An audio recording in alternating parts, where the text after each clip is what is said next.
हे लूकस, चलो इस्लामाबाद की सैर को चलते हैं। Sorry, not today. I'm really tired. I think I need a good filtered coffee. Well शायद मेरे पास इसका एक बेहतर हल है। Coffee से बेहतर? वाकई? क्यों ना आज लूकस को पठानों की कड़क चाय पिलाई जाए। पाकिस्तान में चाय हर मसले का हल है और तमाम मवाक़े के लिए एक बेहतरीन मशरूब है। लोग चाय क्यों पसंद करते हैं? इसे बरतानवी नौआबादियाती दौर में मुतारिफ करवाया गया था। चाय का आगाज अशरफिया के लिए एक मशरूब के तौर पर हुआ था, लेकिन वक्त गुजरने के साथ साथ ये अवामी बन गई। अब ये रोजमर्रा जिंदगी का एक लाजमी हिस्सा है। सोशल फंक्शंस, घरों में और यहाँ तक के काम के वक्फों के दौरान भी लोग इससे लुत्फानंदोज होते हैं। So tea is a pretty big deal here in Pakistan, right? बिल्कुल, पाकिस्तानी दुनिया में सबसे ज्यादा चाय पीने वाली कौमों में से एक है। हर साल यहाँ लाखों टन चाय पी जाती है और वाकई ये एक कौमी मशगला बन चुकी है। Okay, let me try.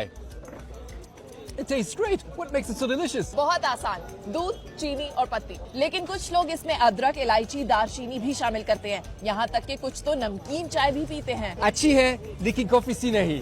तुम पक्के जर्मन हो। आपको क्या पसंद है, चाय या कॉफी? कमेंट्स में बताएं।